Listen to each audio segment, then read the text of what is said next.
tuning in to Chaos Culture Radio. Dropping knowledge in the studio, you already know.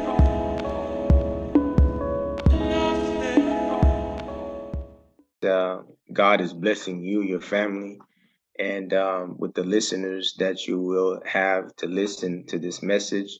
As a student of the Honorable Minister Louis Farrakhan, here in Miami, I'm honored to be on your show.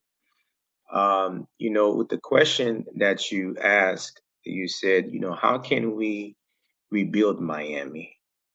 Anytime that we're dealing with the words that we often use, sometimes we think we always like know the word or the definition of the word. But my teacher, the Honorable Minister Louis Farrakhan, teaches us to always parse the word, meaning go into the depth of the meaning of that word. So when you said the word rebuild, the only way that you can rebuild something is if it was destroyed. Because if it Definitely. wasn't destroyed, then there would be no need to rebuild it. And so uh, the thing is that when we look into Miami, we see a lot of buildings. We see the condition of our neighborhoods, the houses, poor housing, and whatever it is that we see, all of the vices that are affecting us as a people, that affect women, that affect men, that affect our youth, that affect humanity. So now you have a lot of developers, they come in and then they say, well, we want this area here, and they start rebuilding it. And it might be in Overtown or it might be in Liberty City, So they say, we're going to throw these buildings here. And the next thing you know, you and I and others, we drive by those areas and we pass and we see new construction going on. However, it's just a matter of time that the neighborhood around, some of the people, based on their condition, they will actually, those new buildings that were just once erected will go down again, or they won't even look as pleasant. Why? Because the focus was on the rebuilding of buildings and community and not the focus on rebuilding people. So the way that we can rebuild Miami is to apply what the minister gave us. And I'm speaking of the Honorable Minister Louis Farrakhan. He gave us that which is called self-improvement, the basis for community development. So the way that we will rebuild Miami is by rebuilding ourselves to our nature, who we are, where we come from, who we belong to. Because most of us right now are suffering from an identity crisis. We don't even know who we are. 100%. Praise be to Allah. Let me Yes, sir. ask you another question. Do you think that the political officials should be held accountable, especially for certain people who's held certain seats here in Miami? For we're talking about decades, you know what I mean? And we all know who we're talking about. So I've always wondered, you know what I mean? Me growing up in Miami, I've seen the same condition. And I've noticed even from the block where the mosque is at, gentrification has happened right in front of us. Hmm. You know what I That mean? is. Mhm. The new buildings and everything. So I wanted to get your opinion on that. Yes, when we're with a lot of us as people, and I'm talking in particular, Mm. number one on the list, Black people, we put so much emphasis on politics. Mhm. Yet we see examples around us of other ethnicities who do not put a lot of focus on politics, but they put their focus on natural resources and pooling their resources together. For instance, we see a lot of people in the Asian community. Yep. So you see wherever you go, somewhere in the US or most of the US states, you're going to find a Koreatown. You're going to find a Chinatown. Yes. You're going to find all different other towns that lets you know this is us, this is our ethnicity, and we pull our resources together. We pull our dimes, our nickels, and whatever that we have, and we begin to trade with one another and we build our communities. We go and find out the different perks that are available and different governmental systems, and then we used it. We put our children to school, et cetera, et cetera. And then they build their community, and then they actually understand the anatomy of an individual that consists of systems. This body has a nervous system. He has a circulatory system, different systems in the body. So they understand the circulatory system and how the blood travels through the body. So as a result, they study the same thing to see how finance works. So now they pool their resources. They don't spend their money on foolishness and frivolities. They actually pool things, and then next thing you know, you driving down a particular area, you can't even read what it says on the building because it's in their language. That's a fact. Now, once they have those resources and they pool their resources, and they come from countries that have lands that gives them also that capability, guess what? Now they go to the politicians and they say, as a whole, this is what we want. This is what we need. We need our communities to be, we need this amount of force in our communities. We do not want these people coming out. Why? Because they have a power base. We as Black people in America, most of us, we do it the other way around. Yes. We chasing politics and the seat over here and the seat over there. That's not how it is indeed supposed to be. And on the political realm, I think that signs are showing us enough that God today is not pleased with the current system. The educational system is in trouble. The healthcare system is in trouble. The political system is in trouble. A lot of systems are in trouble. Even religious system is in trouble. So behold, the scripture says God makes all things new, and we cannot have something new unless we are a new people, and we cannot be a new people unless we have a new minds. So the political realm, that's one thing, but really in truth, my dear brother, the answer is in our unity, in pulling our resources and our talents, and we can do for ourselves. 100%. Now, what is the Nation of Islam principles about finance and group economics? Oh, for years and years and years, it has always been do for self. The Most Honorable Elijah Mahaamad has always taught us to do for ourselves, to pool our resources. Even those of us who have heard of him, whether we are inside the nation or outside the nation, if we didn't listen and take heed of it, we have a price to pay for that. So the Most Honorable Elijah Muhammad taught us, for instance, of the 3-year economic program, which is still in existence under the divine leadership of the Honorable Minister Louis Farrakhan. We currently have land in Georgia.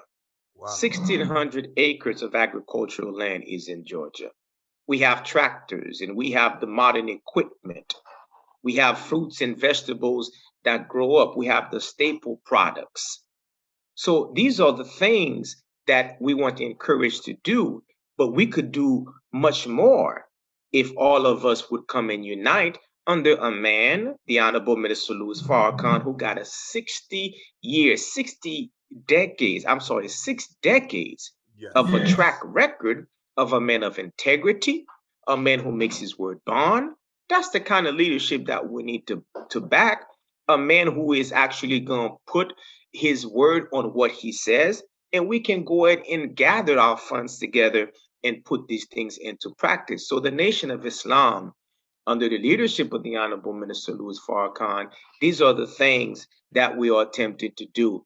Just recently, many of the believers in the Nation of Islam in the South and elsewhere are pooling their resources together and purchasing agricultural land.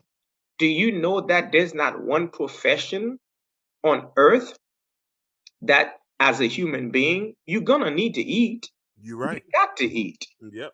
So where's the food coming from?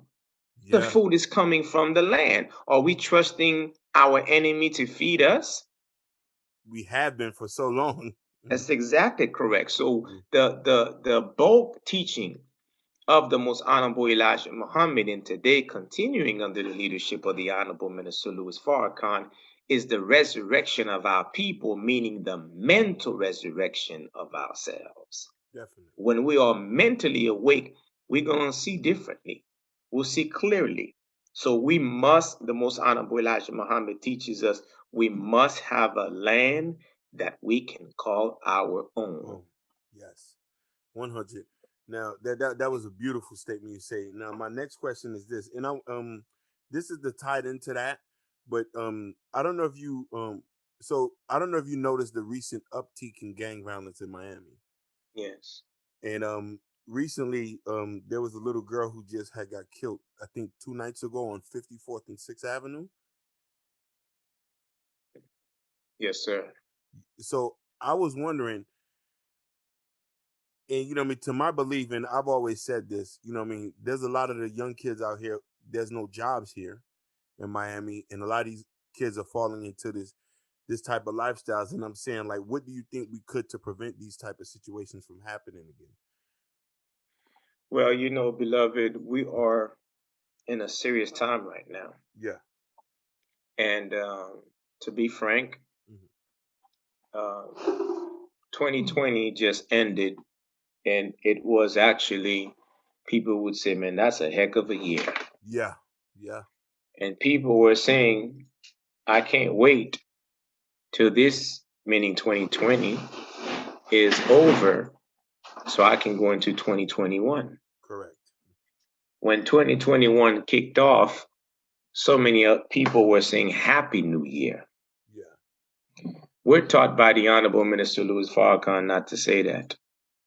Instead, we should wish people a peaceful year, because the year may be happy for some, but the year may not be happy for some. We have a coronavirus. Yep. That is a pestilence. Yep. That the minister teaches us is from above, from God himself. And there's a reason why we have to study this to find out why he permitted this to happen. We already had a terrible condition in our community. There was already lack of jobs prior to that.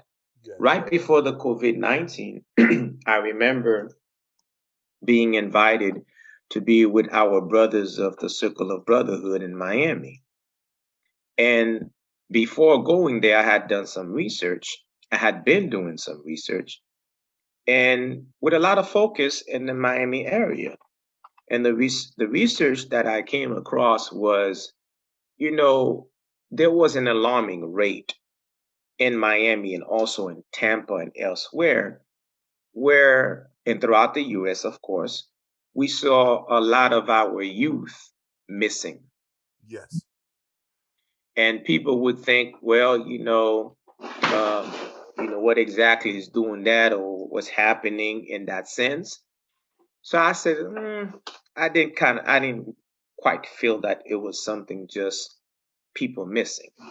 So I began to track down and having other people share with me resources showing that besides drugs and whatnot, there was a dark industry, and there is a dark industry of many people who come up missing, and then when they found them, their body parts are missing. Wow. In Miami, based on my research, there were also women who are single parents in the Liberty City area and elsewhere who would have a boyfriend, per se, a male in their lives, who got in trouble with the law. And some police officers would actually galvanize and then make certain proposition to those women to give up those men. And then some of these women were also getting involved in prostitution. To take it further, and excuse me for segueing and to go to your question. Take your time. Preach, Muhammad. I want to make sure that I'm in line with the frequency of the Creator and the divine messengers that he gives to us as mercy. So then, Brother Hakeem Below, Upon my further study and research, I now was finding out. I said, well, what's happening with so many people missing? And it was young black men, young black women, and black women as well, and black men as well. Our Latino brothers and sisters who come from Central America. I was like, what is this all about? But the bulk of it, there was something happening with us, the darker people. Yes. And then come to find out, beloved, my research led me to do a study on melanin. And melanin is found in us, the original man and woman of the planet Earth, the darker people of the earth.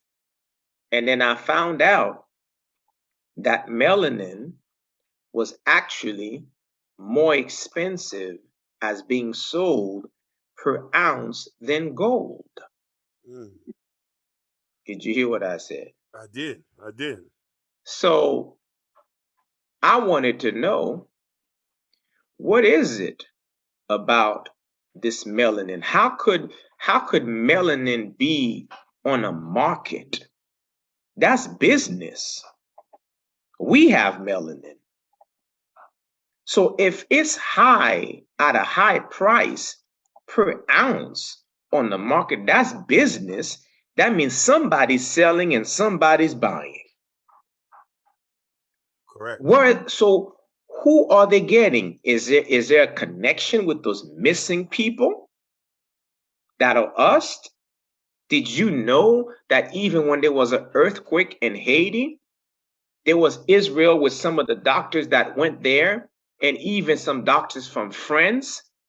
In the midst of an earthquake, they were snatching black little girls and black boys, taking them out of the island and sending them into foreign countries, missing, and no one ever saw them again. I heard it about that. I lost family in that earthquake. And I'm Haitian descent too. Oh, I was gonna ask you about that because you got that your IG name Bookman. You know what I mean? That's correct. Yeah, Duty Bookman. That's correct. That's Man correct. of the book. Who there also you go. Who also was Muslim. That's correct. That's correct. So we are, beloved, I have to say it the way the Honorable Minister Louis Farrakhan said it. We are at war. Yes. This is a systematic war. So the crime that you're referring to in Miami, that is by design. People just finished celebrating Martin Luther King, but a lot of people don't know the last 2 years of his life, what he stood for, what he really said about the ghettos, what he really said, how the ghettos were being manufactured by white supremacy. This is real talk. So no jobs in the community, a watered down, punctified educational system that does not teach our children who they are, a healthcare system that is against us. That's war. 100%. So when you remove all of these, and then prison is on the stock market.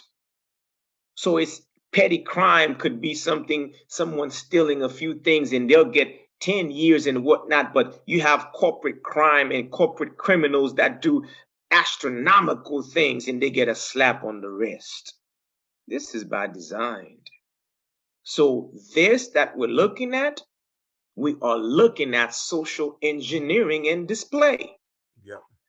But for us who know better, it starts at home, Brother Hakeem. Yes. As a father, with my children are not perfect. Our children are not perfect. Correct. But we as parents must do more today than we've done yesterday for our youth. We can't just blame the system, blame the white men, blame the this. What are we doing? Don't we have enough common sense?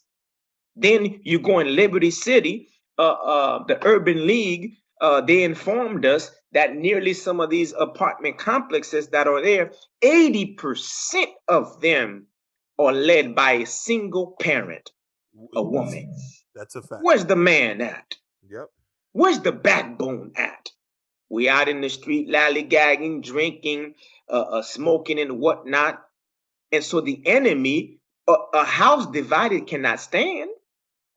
So we Preach. can no longer just sit here and blame the white man and blame the system. We have a responsibility for ourselves as well. So with the vaccines that's in the campaign and they're promoting it for our people now, and they're telling some of our people, if your children don't take the vaccine, they cannot come to school. We should say praise God for that.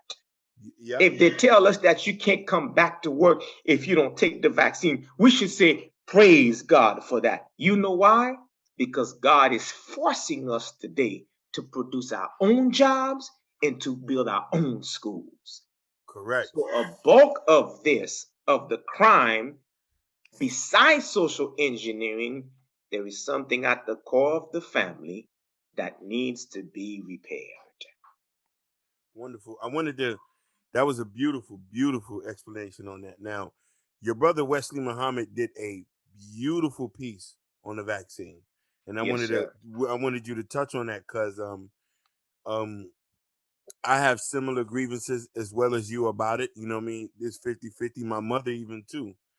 And it was kind of disturbing to hear that, you know what I mean, somebody who's been in tenure here for so long to recommend the kids to go they can't go back to school with that. And I actually wanted to interview her to talk to her about that and about, do you know, the implications behind the vaccine and everything. Well, beloved, just like you said, our brother Dr. Wesley Muhammad Oh, did a forgive me, doctor. Yeah. yes, did a fantastic job. When I saw part one the week before, and the way he was going in, I was sitting with my wife and we were watching it, and I turned and looked at her. I said, "He's gonna have to do a part two." And then 5 minutes later, he says, "Well, God willing, I'll come back for our part two." I said, "Well, yes, very much needed," because you could tell there was so much more to give. He is the kind of brother where when he sees something happens, his mind, the way God created him, God makes all of us in a special kind of way. His mind, he goes to research. And he had been researching for a long time. Yes. So what he gave was facts. See, when facts is present and science is present, there's no emotions involved. So most of our people right now who want to take the vaccine, do a poll among them and find out what they know about it.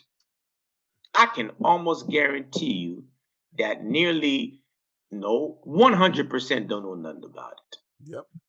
And I can guarantee you those who don't know something about it, but there's like an intuition telling him, no, I shouldn't be doing that. You know what makes them lose their analytical mind to rationalize taking the vaccine? Fear. Fear, fear, fear. When fear overtakes a person, you don't have rational thinking. You're not thinking with the analytical mind. So we make decisions that we shouldn't be making. So what are we afraid of? Who have we been afraid of? Subconsciously, we're afraid of the enemy. Yet we'll pretend that we're not, based by our actions. You mean to tell me that you have all these historical facts, not just today, but for centuries, showing how the enemy has always treated us, how the enemy experienced on black people, how the enemy experienced on our native brothers and sisters, how the enemy experienced on our Latino brothers and sisters, even poor whites? You mean to tell me we got 4+ centuries of actual facts and we still accepting it? How in the world that AIDS been around for a long time, nobody can claim yet that there's a cure for AIDS? What about diabetes? Yep. What about cancer? Then you mean to tell me this COVID-19 appeared on the scene and is mutating, and within 9 months, all of the pharmaceutical companies have a vaccine? You got a vaccine within a year and you don't have nothing for all them ailments that been here for hundreds of years? Yeah. No. Bob Marley said you can fool the people sometime, but you can't fool all the people all the time.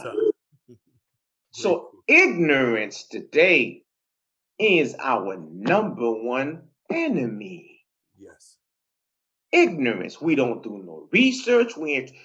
Now some people are even saying, oh, you know what? Excuse me for saying this. In the street, they say game recognized game. Ooh. That's what I mean, come on now. Yeah, yeah. We're in the neighborhood now. We're in the neighborhood. Yeah, you just said something to my heart right there. Game recognized game. Game recognized game. Well, what game are these people playing? Do we recognize their game? So you mean to tell me you can show me the arm of a well-known politician or whoever status of a doctor saying, I'm taking it so you could take it too? But see, when game recognize game and we see game in the neighborhood, this is a whole different game being played at the top. How do we know that the vaccine they're taking is from the same bottles they're going to give us? Basically. How you know? Did we ask him to show me? Okay, I got 2 bottles here of this particular vaccine. We're going to take it. I'm going to take the same. You're going to take the same. We don't even see that. There's things flying all over social media showing that in some arms, the thing was already pressed all the way down. I mean, there's stories after stories after stories. We are part of the 7th Region Coalition to Help Save Lives that we started, a group of us here as brothers and sisters and other members in the community that are part of since July 2020, after the minister gave, the Honorable Mr. Farrakhan gave his criterion message, and we gathered ourselves together to pull doctors and scientists and whatnot to make our people aware and informed and the campaign awareness. So we've been 6 months in the process doing that. This is what we've been doing here in Miami, in the state of Florida, in particular lately. And lo and behold, the research that's being done.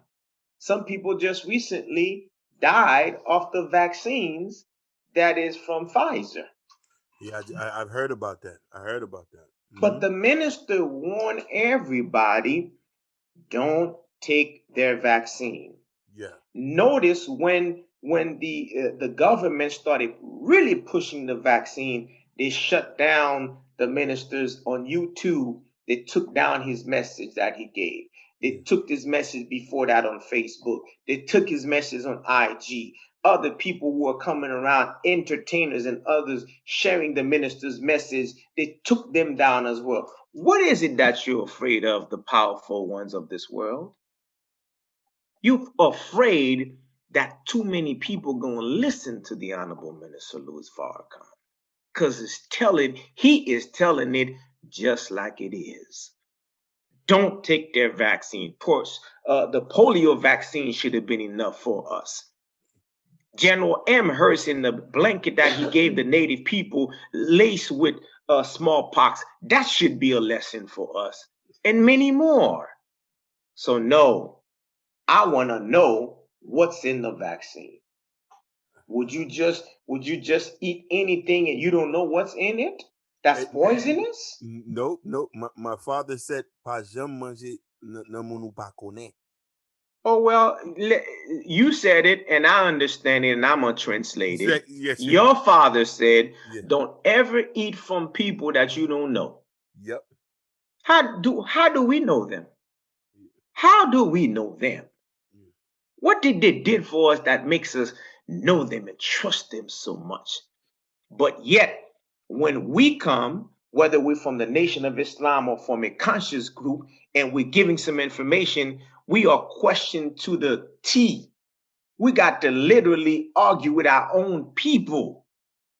what we present to them, even though we're presenting facts. You got people that are going to be arguing what the minister said, arguing with what Brother Dr. Wesley said, and others are saying. We will argue it, but guess what? We didn't do no research and we're arguing. But when the enemy comes with something, we take it for face value. 100%. And like sheep. That's exactly correct. So no, we are not taking your vaccines. We want to know everything that's in it. Give it to your people. Test it on your people. We'll be on the sideline seeing how it works for y'all. Then we'll consider. Until then, don't bring it to us. Then you want to use pastors and religious leaders, one right here in Tallahassee, on a campaign to get 70% of our people to take it. What? What for?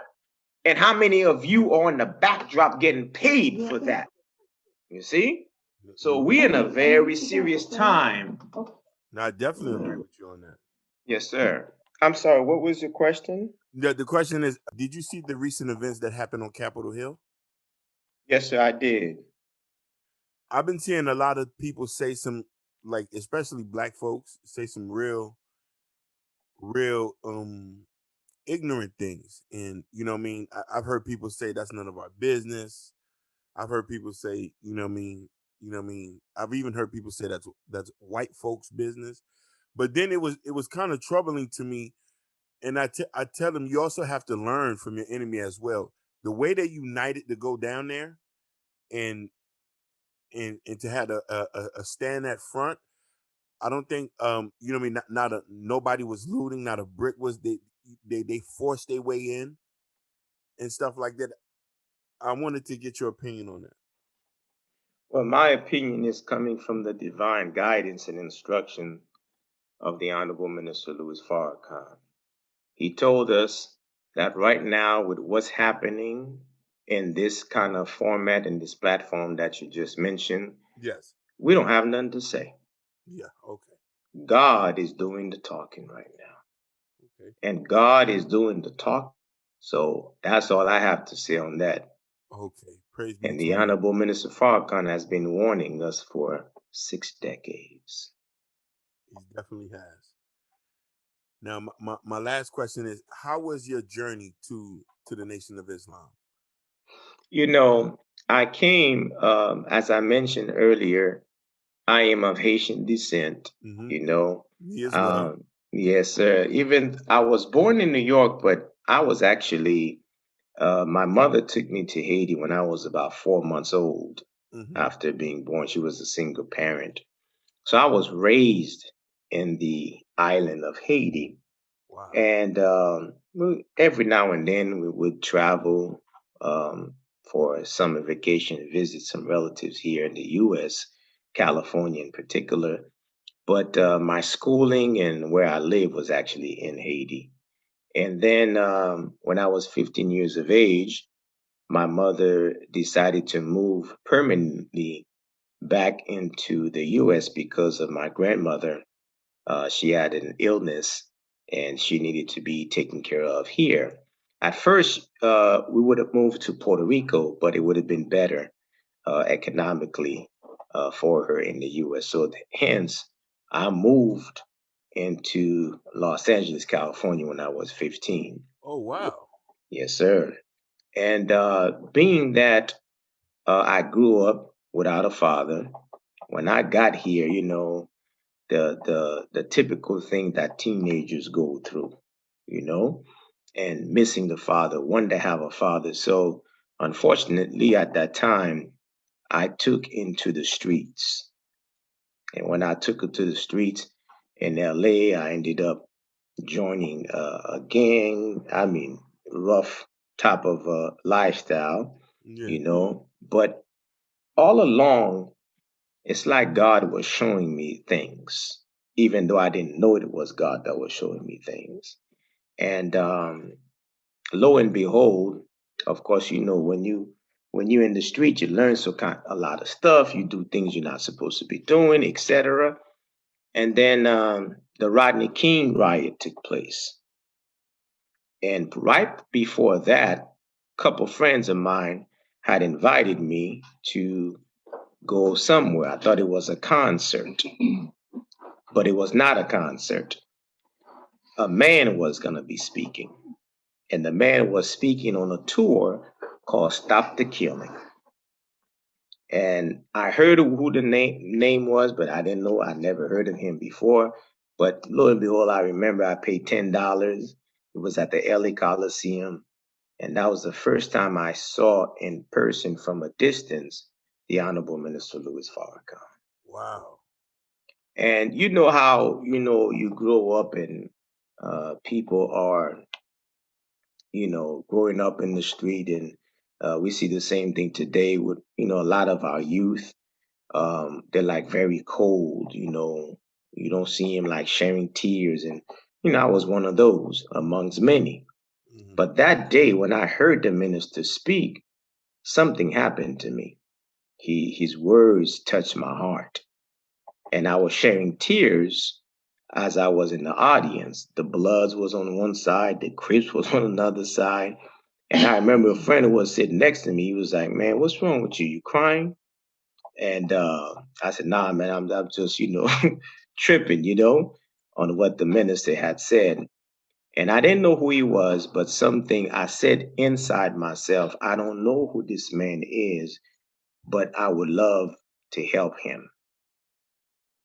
And the meeting was over, etc. I never saw the brothers. I saw a couple brothers selling bean pies. The first time I heard of bean pie, I had me a piece of bean pie, and I thought I was a Muslim. That's how ignorant I was, Yeah. And it wasn't until a year later when the Rodney King riot took place, and I was looking for a place to go. I went to a lot of the churches, thinking maybe I was, they was gonna say something of consciousness, but it didn't attract me because a lot of the pastors was talking about how we have to just keep taking plenty abuse and we have to turn the other cheek, and I was not with that. So that's not what I was looking for. And a little bit later, I ran into a brother. Make a long story short, Yeah. I went to a meeting and it was a mosque, and the brothers was, stuff that I never heard before. And they would say, you could go research it, get this book, get that book. I never read a Bible before, nothing. And then as they were talking, they put a picture of the Honorable Minister Louis Farrakhan, and I said to myself, "Oh my God, that's the man I heard a year ago." And I stood up, and since then I didn't look back. Praise be to Allah. Did you get any So pushback from your family?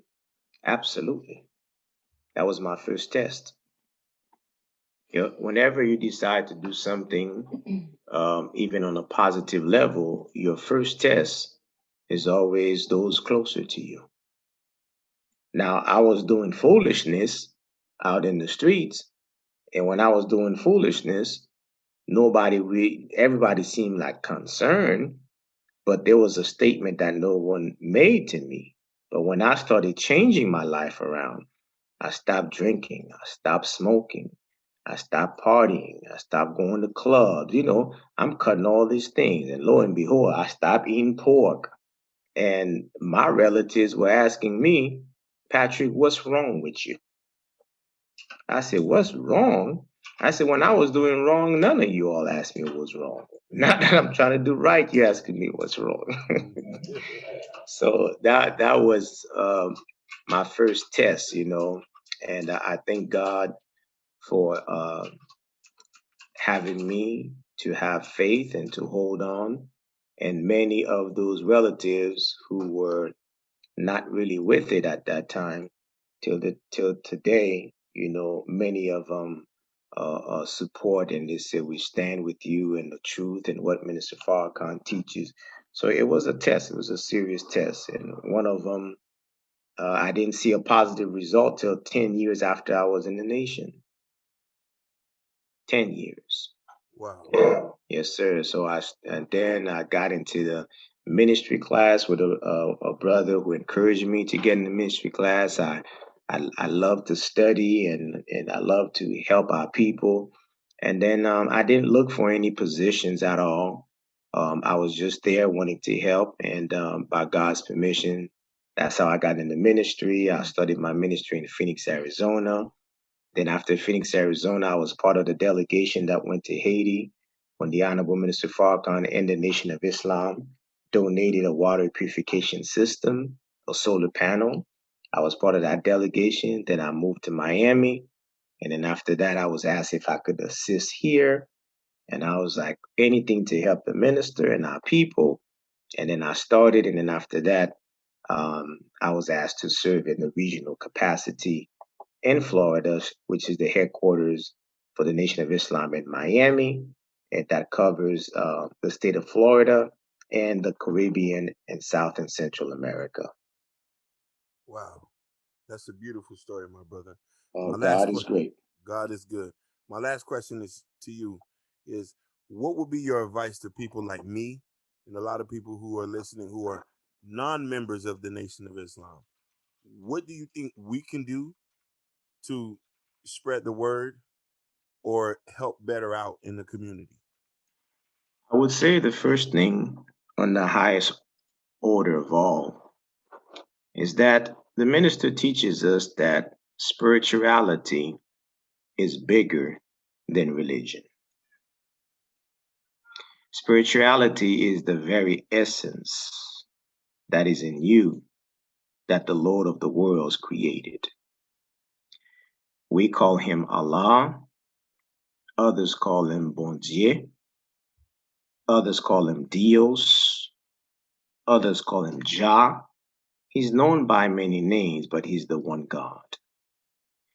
The essence that is in you and in me and the human beings of the natural connection to the Lord of the worlds is the golden rule to want for your brother and sister what you want for yourself. The advice that I would give is be and engage and continue and stay on the journey of your spirituality. Again, that's bigger than religion. Connect and study into the spiritual realm. Practice principle that will actually evolve your spirituality into the magnificent universe of God Himself. Increase your mental power. Increase your moral values. Invest in knowledge. And when you do that and you make the Creator the sole center of your life by practicing principles on how to eat to live and the principles of fasting, because fasting strengthens discipline and increase your mind, then what you will see, my dear brother, you will see your purpose like a bright light in front of you. When you see that purpose that you own already, there will be challenges. There will be obstacles, but your desire must continue to feed your will and increase in your faith in the God of the universe and in yourself and overcome all fear. And you will see by His permission that you will touch many lives of human beings. So, my advice, greater advice, is to continue to climb the ladder of your spirituality that will give you birth in which your mental power and your moral values and the rest of the universe is for you to tap into.